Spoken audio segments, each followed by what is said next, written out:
I'm willing to say he's the basement coach of the year. It's 2 games. They got to get something rolling.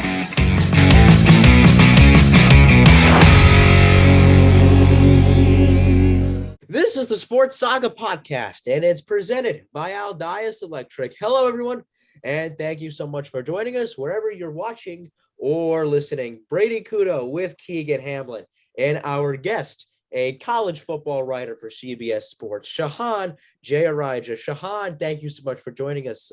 Most importantly, how are you? I'm doing great. Thank you so much for having me. Of course. All right. So, you have one of the best jobs in the world. You talk about college football year round for one of the leading networks in the college football field. So let's dive right into that. Take us through your journey to CBS. Sure. So I for people who don't know, I went to Baylor University, and while I was there, didn't go in expecting to do sports journalism. Kind of just was a hobby to start out. But then I joined the school newspaper and got some opportunities, and I was there at a good time. That was when things were really rolling back there in the early 2010s. Before. Yeah. And I like to say I came in at the right time and I got out right at the right time, because Art Riles was fired like on my last day of class. So wow. I got to like get out before all of that kind of had to be done. But wow. Yeah, so after that, I worked sort of at Cox Media Group. We had these big verticals. There were these sites, SEC Country, diehards.com. I covered the Big 12 and SEC for them. And then I moved over, and my last job was at Dave Campbell's Texas Football, which is this magazine based out of Texas. And their big deal is that they cover the state of Texas like at every level. So they're known for their high school stuff, but I was their college editor. And so, really got to get into the weeds there. And this past year, I joined CBS Sports as a national writer. So it's been a wild ride, but hey, you know what? It's better than having a real job, right? Yeah. I mean, like Keegan and I have been very lucky, right? So we started as announcers. We were partners for a few years. We did basketball, we did football, volleyball, soccer, and I've always said, like, I've never worked once. Seriously, like, yeah. That's my opinion. All right. So you have a little podcast of your own called the College Football Survivor Show. So take us through that. What's that like? How is that? Has that elevated your career at all? What do you make of that? Yeah, that was a great opportunity for me. So what ended up happening was I was put onto one of the Football Writers Association of America committees, where I kind of I was one of the guys who selected our All-America team. So if you hate it, you can get back and tweet at me. Okay. Don't worry. but so that was a cool experience for me. You've got so many great journalists from around the country who are doing great stuff, and so I actually met Doug, who is a columnist over at cleveland.com, and Lord knows for what reason he was impressed by me. And so this was when I was still at Dave Campbell's, and he kind of said, look, we're starting this podcast that is basically a year-round playoff show, right? I think that sometimes with college football coverage, especially national coverage, we get lost in sort of college football playoff coverage taking over everything. But for us, we really wanted it to be, okay, we're going to cover it, but like, we're actually going to cover it explicitly, right? And we're going to cover it in the context of the future of the playoff, how it affects the sport. Like, we really wanted to get into the minutia, because there's so much talk about Alabama is going to make we wanted to like look at matchups. We wanted to look at position groups. And so we wanted to get very into the weeds with the playoffs. So I think it's been a lot of fun. Again, there's this sort of very surface level approach to the playoff that I think a lot of people take. And so for us, we wanted to, if we were going to do a playoff show that was year round, because that's what we do, we wanted it to be something that was constantly breaking new ground. We wanted people who listened to have a better understanding of the playoff, of the teams involved. One of the fun things that we do during the season is like, we have a list of contenders. We max it out at 12. These are the teams that we consider to be contenders. And it's kind of like a Survivor type set out where, we're voting people off if they have a bad week, and we're like, you're no longer a contender. We literally don't talk about you anymore. So it's been a lot of fun. We vote teams in, we vote teams out every week. And so, yeah, it's been a great experience. We just finished, I guess, sort of our first year of doing it, and the plan is to keep doing it heading forward. And again, we're year round. I mean, we're talking about the playoff in its different forms in March, but again, we're really getting into the details of it. We're really getting into the minutia, because I think there's enough people saying Nick Saban's good and Alabama's going to make the playoff. So we kind of wanted to bring another dimension to it. So this is for more of like the listeners who are watching us right now. How often do you do the podcast? How long is each episode usually? And do you have like any co-hosts that you have joining it? Yeah, so again, Doug Maurice is kind of like the main host of the podcast, and I'm his co-host with it. Again, he's a columnist over at cleveland.com. So especially at the beginning, you know, we had a big Ohio State presence in our listener base, but yeah.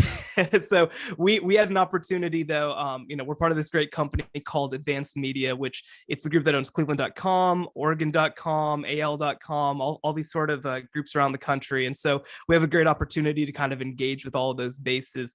And so we publish 2 times a week. One is a free show that comes out every Wednesday, and then on Tuesdays we have an Apple exclusive for subscribers. So it's $2.99 a month, like 75 cents an episode is what it works itself out to. And so on the Tuesday show is really when we kind of nerd out a little bit and go real in depth with something. And then Wednesday, you know, so again, we've done, so for example, on the free show, we've done stuff like we did a big roundup of playoff contenders, and like we talked to beat writers from those teams about what do we need to know as playoff fans, right? What do we need to know heading into next season? We talked to probably 10 to 15 beat writers on these 3 shows after spring games. You know, and then on the Tuesday show, again, we kind of get a chance to sort of like nerd out about the playoffs. So like we did sort of like our version of Mount Rushmore. So we talked about like the best quarterbacks of the playoff era, but we found the best linebackers of the playoff era. We talked about the best running backs, you know, safeties. And it's like, that's such a cool opportunity, because again, nobody's looking back on that sort of stuff, right? We're maybe thinking of doing some rewatches. We'll do some conference championship type stuff, or like a conference preview type stuff. So it really gives us an opportunity to not just look at, you know, what happens on December, whatever, you know, December 6th or whatever. It's an opportunity to kind of set up the entire process of how we get there. Now, again, you're playoff year round. Are you in favor of expansion? Oh, 100%. Yeah, That's definitely a huge topic on our podcast. You know, we just feel like the playoff in a lot of ways has taken over the sports, and not necessarily in a bad way, but it's taken over the sport. Yeah. And so I think that fundamentally, if we are playing for the playoff, which is fine, and you know, there's a relative you know, devaluation of conference championships, all this sort of stuff, I think that then you have to change the sport to match that. And so for me, what I loved about the 12-team model, I think that that's the one that I'm in favor of most, is that you have this this sort of, it matters, I guess, let's say, when you win a conference championship, the opportunity to get a bye, right? That's a huge deal. I think that winning a conference championship should matter. Like, I mean, you know, God bless Georgia for, you know, for winning the national championship this year, but it kind of sucks that they didn't even win their conference and it didn't cost them anything. Exactly. And I think that the 12-team playoff gives us a great opportunity to get the best of both worlds. And also, I mean, the reality is, right, we have 65 Power 5 teams. We have 130 total FBS teams. The playoff is limited in its current form to like 12 teams ever. You know, there's never going to be another 50 of them that ever make the playoff in any form. And so I think that when you expand to 12, you create a scenario where if you are, I mean, if you're Indiana and you have that great season that you had a couple of years ago where you won 10 games, being the 12th seed in the playoff, that's amazing. Right. That in itself is an accomplishment. And the other thing too is that if you're the 5 seed, you have an opportunity to win a playoff game before you have to play Alabama, right? Like, and I think that that's good for the sport. It just widens the depth of the sport a little bit. And so for me, I'm absolutely on the expand train, and I think that the 12-team playoff has a lot of pluses. I like the 12-team model, but I'm more of the 8-team. Like, here's how we do it. The Power 5 conference winners automatically get in. And then if the top 3, whether it be, and then that's where you have the committee come in and then they vote whether all right, Alabama wins the SEC. Oklahoma wins for as of right now will be the Big 12. Ohio State wins the Big 10. Clemson wins the ACC. Oregon wins the Pac-12, for example. They get in. And then I would have the committee come in. All right, give me the best 3 teams after that. Cincinnati, Georgia, Pitt. I don't know. And then 1-8, 2-7. Because I think not only that, it does shorten the season, which I mean, as the fans, nobody wants. We want to see this just go on and on and on because America thrives on football. But we should put that on a t-shirt. America thrives on football because it's the truth. But no, I mean, I just want to see it expanded. I don't care 6, 8, 12, 68, like the basketball tournament. I don't care. I think because it's gotten to the point where like it's week 11 and for the majority of the time the playoffs been around, it's like, we know who's getting in. Alabama, Clemson, Ohio State, and then there's that one. They gotta spice it up. And maybe with Mark Emmert leaving next summer, that may change. And I'm hoping it, and I'm hoping it does. So we're gonna get into our preseason top 10. Shehan, who's number 1? So when a team that obviously has won however many championships they've won in the past 15 years brings back arguably the number 1 offensive player in the country and the number 1 defensive player in the country, it's hard for me to bet against them. So Alabama heading into next year is my number 1 team. Certainly, we'll talk about other teams too. I think Ohio State has a great claim to number 1. Georgia loses a lot defensively, but they have recruited at a level to where you still have to have them in that conversation. But for me, I just look at what Alabama brings back. I look at what they add. They only took 5 transfers, and they took probably 4 of the top 5 transfers in the entire country. And I think that my big question for them is going to be about receiver play. We obviously saw when Jameson Williams and John Mechie went out last year, wasn't very good. They did add two receivers via the transfer portal, including Jermaine Burton, who was Georgia's top wide receiver. Yes. But it's a legitimate question. Those guys did not grow up, even though they've recruited very well the past couple of years. But when you look top to bottom, I think that Alabama next year not only should be number 1, I think that they're an easy number 1 for me. I agree. Keegan? Yeah, I agree too. And I think, Sean, I think you nailed it. It's recruiting 5-star recruits because we see that year after year. You're going to keep that 5-star offense and defense too. So as long as you maintain that consistency with that, then you should remain at the top. Yeah, I mean, as long as, again, Young, who I think will be the number 1 pick in the draft next year, even like the running back room. I mean, obviously losing Brian Robinson, but you bring back Jace McClellan and Trey Sanders, who are just they're a really dynamic duo. Obviously, they lost Williams and Mechie the draft. Slade Bolden graduated, but a guy Hall was suspended, ended up transferring. But I think Jermaine Burton, I mean, that was just big. Even defensively too. Eli Ricks coming in, like, it's really hard to not pick them as number 1. Although I've been someone who's like, well, I mean, if you're a defending champion, you should be in the top 3. And I think that's the case. It'll be the case, I think. It'll be the case. I would put Georgia at either 2 or 3. I mean, I would go Ohio State 2, Georgia 3. Yeah, that's where I'm at too. So Ohio State, when you look at a pure talent perspective, has a very good case to be number 1. But the thing for me is that they have the same questions heading into next year as they did what doomed them last year, right? And that's going to be that defense. And they bring in a new defensive coordinator, Jim Knowles from Oklahoma State. Yes. And I think that you can make the argument. Georgia was the number 1 defense in the country last year. A great hire, by the way, Jim Knowles. Yes, definitely. And you look at Wisconsin, that was the number 2 defense in the country last year. there's a very good case that Oklahoma State was number 3 and in the same tier as those teams. That's how good Oklahoma State was last year under Jim Knowles. Now, my question is going to be, it took him a couple years at Oklahoma State to go from being a good defensive coordinator to producing elite units that understood what he wanted to do and were built in his image.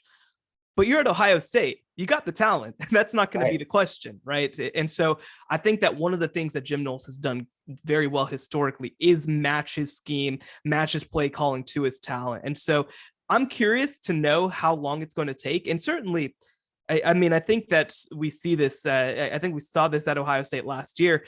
Part of it is cultural, right? Part of it is literally get guys back in the mode of hitting people at the level that they need to. I mean, you know, we've obviously seen at Oklahoma the past couple of years. It's not a scheme issue. It's not a talent issue. It is at times a culture issue where you just have to get guys physical. You have to get guys ready to play in that kind of way. And obviously playing in the Big Ten, this is the league that's going to want to hit you the most. So yes. I think that that's the big question for them. They have the talent. That's not in question. But, you know, I think that the other question for them too is going to be, Jackson Smith and Jigba is probably the best receiver in the country.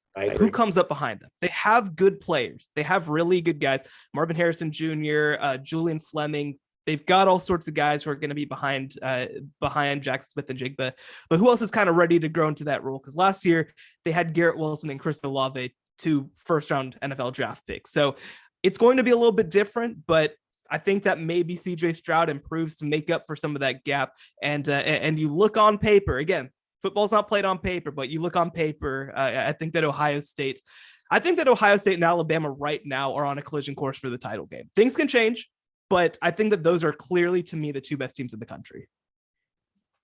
I mean, there's no doubt Smith and Jigba is the best wide receiver, but I look at Stroud and I'm like, there are times last year I was like, he's great. And then other times I'm like, yeah, it's the defense and it's Stroud. That's what's going to make them championship or falling short in the Big East title game, Big Ten title game. We talked with Kevin Farrar earlier, and I'm talking of who he writes for the Providence Friars, and Big East is on my mind. My apologies. Because, like, again, Big Ten, best conference in football. One could argue Wisconsin. Maybe Northwestern can make another run. Obviously, Michigan and Michigan State. And maybe Indiana has another Cinderella season in them. But Ohio State has the weapons. If they can limit opponents like Wisconsin and Michigan, obviously, Michigan State, those teams to under 4 touchdowns a game, because we know those rivalry games in the Big Ten, it's shootouts every single time, then I think they're going to be in a good spot. But I'm going to go to a team. This may not be the most popular pick at number 4. I think Notre Dame is number 4. Oh, you have a case for that, totally. Yeah. Yeah. I think Notre Dame is 4. Marcus Freeman, I think, is going to do a phenomenal job as the head coach of that football team. I'm rooting for him. I really, really am. Jack Cohn wasn't fantastic, but he didn't need to be fantastic because the defense was great, led by Kyle Hamilton, of course. And there were times, I think it was the game against Toledo, I could be wrong, but it was like, oh, this shouldn't be this close. And then they lost to Cincinnati, and Cincinnati made the college football playoff. They're a great team, but who did they? Because I know Cohen left, and the name of the quarterback that they added escaped. So they probably are going to go with Tyler Buckner. It's probably but he's in an open competition right now with Drew Pine. Both of those guys are returners for them. Right. Both big time recruits, blue chip guys. Buckner is kind of seen as the future. Yeah. Pine played well when he had opportunities last year, but if you had to ask me right now, I think that Tyler Buckner is the starter. Okay, you're right. So I mean, and I think why I'm putting them here is because the people that they added on defense. Jaden McKee, Tyson Ford, Brandon Joseph, guys that are filling in holes that, that was lost at the draft or whatever, but I think it's that 4, 5, 6. It's Keegan. I'll go to you. I mean, you can make a case. Notre Dame, Utah, A&M. I'll even throw in Keegan. I'll throw in USC. No, absolutely. Like USC's always had a pretty decent program. I like this might be but I've always liked Michigan always in that top spots too. I mean, I don't know how they're gonna do this year. We know Harbaugh's back, but we'll see. Well, losing Hutchinson, David Ojabo, Haskins. I have the list in front of me, and so many people that they lost. McNamara is back. I think he's someone that's gonna break out. I think. A team that we were talking about that I think could slide into that 7th spot, Oklahoma State. No question. No, and just to go back, I think that Notre Dame to me is clearly a top 10 team heading into the season. What they bring back, I'm curious to see, right? Because they do bring back, obviously, most of their coaching staff, despite losing their head coach. And I think that, Marcus Freeman has been so aggressive on the recruiting trail. They finished off the 2022 class really strong. 2023 is on track right now to be the #1 class in the country. He has been that good already. Yes.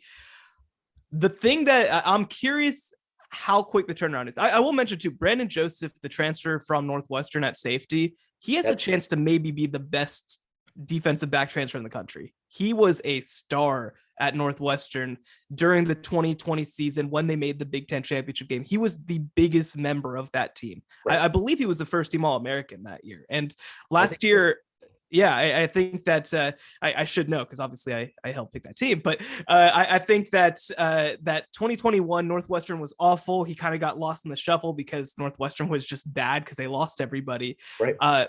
He has an opportunity now to come in and nobody's Kyle Hamilton. I think that Kyle Hamilton is one of the best safeties that we've seen in the past couple of years, but he's going to give them as close, I think, to what they've had in Kyle Hamilton the last couple of years. You mentioned Utah. Utah is another team that I think really needs to be in this conversation for that #4 spot. They, of course, win the Pac-12 last year. They give Ohio State all they can handle in the Rose Bowl. Yeah. And they bring back a lot of production on both sides of the ball. Devin Lloyd at linebacker is the one real guy that they lose, who they have to replace.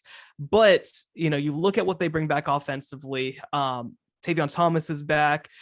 And I think at quarterback, Cameron Rising, once they switched to Cameron Rising last year, they were just fun. Yeah, he was fundamentally a different team. He's somebody who is accurate, makes good decisions, but is also like a really physical runner at the same time. And so I think that he just fits Utah football in a lot of ways. And so I think defensively, they lose a little more on that side of the ball, but that's the side of the ball that I expect to be okay. It's a side that I trust based on what they've done there. I think that they enter the season as favorites in the Pac-12. Now, USC is going to have something to say about it.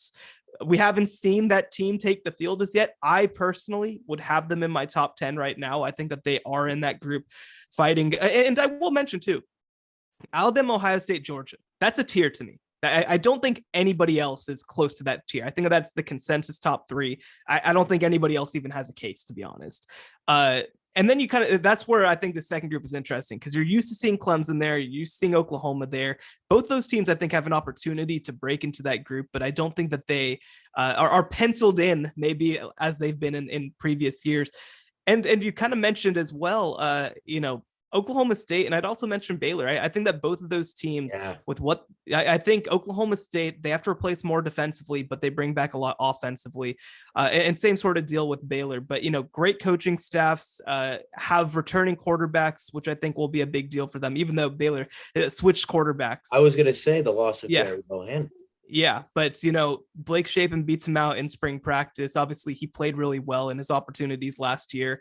I think that both of these teams are going to be really strong in the trenches, which is a huge deal, especially in the Big 12. I don't think that there's a team that's competing with those two teams in the trenches, and I think that's going to give them a big advantage. So again, I think this is as big of a second tier as we've had in a while. Yeah. Another team I'll mention is North Carolina State. North Carolina State from the ACC.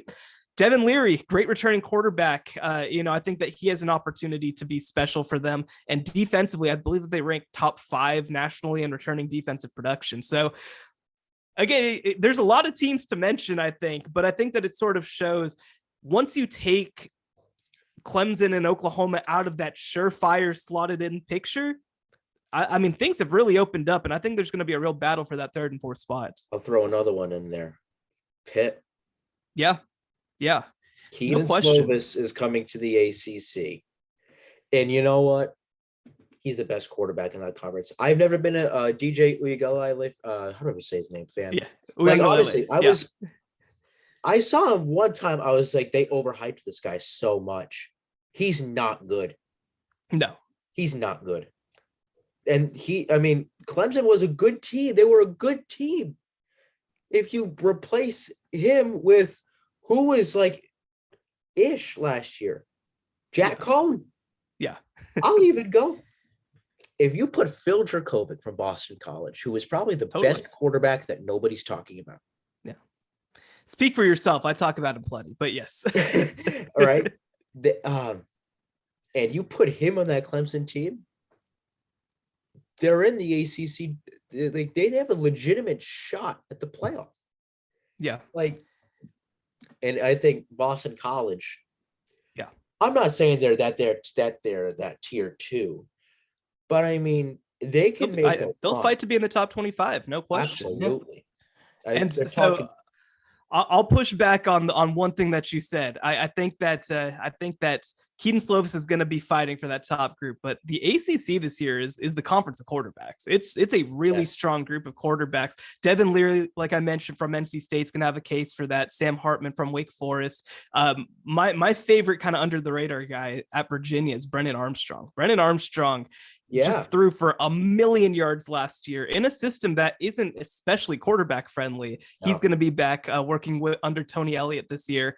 That's going to be exciting. Tyler Van Dyke at Miami is somebody who I think everybody expects to break out in a big way. So, but Keaton Slovis is right there in that group, right? I mean, I think that if things hit, and certainly I think going to Pitt, they expect to keep passing the ball the way that they've done it.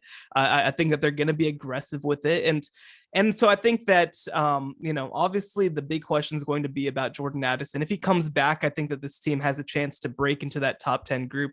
If he doesn't come back, it's going to be a little bit tougher sledding, but I mean, Pitt just did the thing, right? Like Pitt just won the ACC for the first time since they joined. So, we know what they've done there, of course. And I think that they have a chance to keep building forward. It's going to be really, really fun. And again, a conference that was down last year, it's not going to be like that this year. By no means. We're in it for a really, really fun season. And we are just about 3 months away from week 0. So, I was looking today. Actually, this is a game I'm actually really looking forward to. Northwestern and Nebraska are going to be playing in Dublin, Ireland in week 0. So I learned that today. So I'm really looking forward to that.